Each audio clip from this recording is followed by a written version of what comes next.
পর্দার নাম কি? আর এই সারেগামা পাদানি সাটা, এই সারেগামা পাদানিটা যেমন হারমোনিয়ামের মধ্যে সপ্তক আছে, এই মানব দেহের মধ্যেও সারেগামা আছে। তবে আমাদের মানব দেহের সারগামটা আমার থেকে বেশি বলতে পারবে আজকের পীর ভাষায়। তারপরেও আমি বলবো, দেখেন 7টা পর্দার নাম আগে বলে যায়, যেহেতু মানব দেহের 7টা পর্দার কথা জিজ্ঞেস করেছেন। একটি হচ্ছে খান্নাসিয়া, ভরিখিয়া, ইসবার, সয়েদ, তয়েব, মহব্বতী, রুহুল কুদ্দুস। কি ঠিক আছে নি বাবা? তালিমের কথা।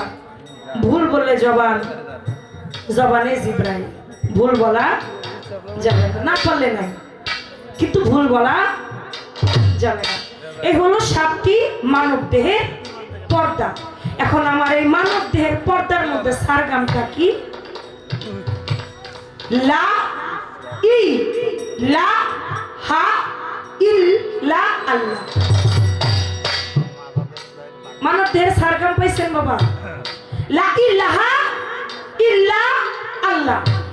এখন ওই যেমন প্রথমে আমি সা টিভিতে, তারপরে রেড টিভিতে, এখন আমার এই সা রেডটা উঠে কোথা থেকে?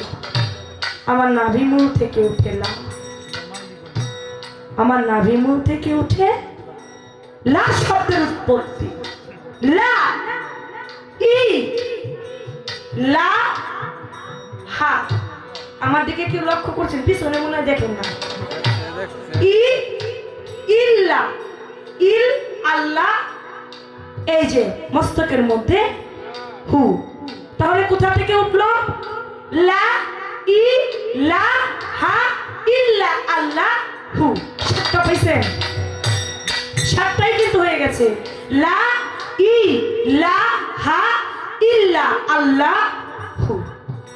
এ হলো আমার মানব দেহের মধ্যে সারেগামা পাধা। এটা যে যত জপে তার মানব দেহের ততই মুক্তি পাবে। এই ছিল তার প্রশ্নের জবাব।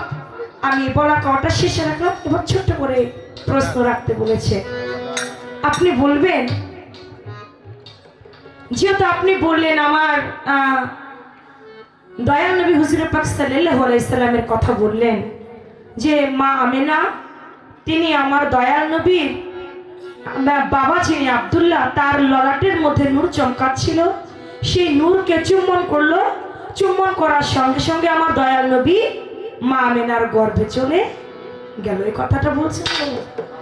আমি এখান থেকে আপনার কাছে জানতে চাইবো, বাইরে কোনো প্রশ্নের দরকার নাই, আপনার কথা থেকে আমার পয়েন্ট, একটা পয়েন্টই থাকবে। আপনি বলবেন, এই যে আমরা যেমন পৃথিবীতে আমরা যারা এসেছি সবাই রোজে এবং ভিজে বাবা মায়ের মিলনের মাধ্যম দিয়ে আমরা এসেছি, কিন্তু আমার দয়াল নবী কথা বললেন যে তিনি মিলনের মাধ্যমে আসেন নাই।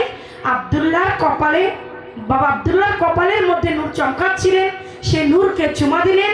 চুমা দেওয়ার সঙ্গে সঙ্গে আমার দয়াল নবী তা মা আমেনার গর্ভে চলে গেলেন। আপনি বলবেন, এখানে আমার মা আমেনার গর্ভে যে আমার দয়াল নবী গেলেন, ওই দেহটার নাম কি? মা আমেনার গর্ভে যে আমার দয়াল নবী গেল, ওই দেহের একটা নাম আছে।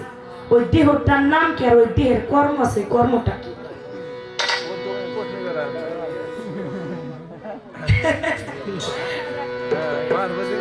যেখানে কথা বলছে, আমি তো বাইরে কথা বলি নাই নাকি, ওইখানেই কথাটা রাখলাম। আপনি বলবেন যে সেই মা ফাতেমার দেহটার নাম কি এবং ওই দেহটার কর্ম কি? মা আমেনা, মা আমেনা। তো সেই দেহটার কর্মটাই বাকি। এই ছোট একটা পয়েন্ট আপনার গান থেকেই, আমার কথা থেকে আমার রয়ে গেল। আর বেশি কোনো কথা দরকার।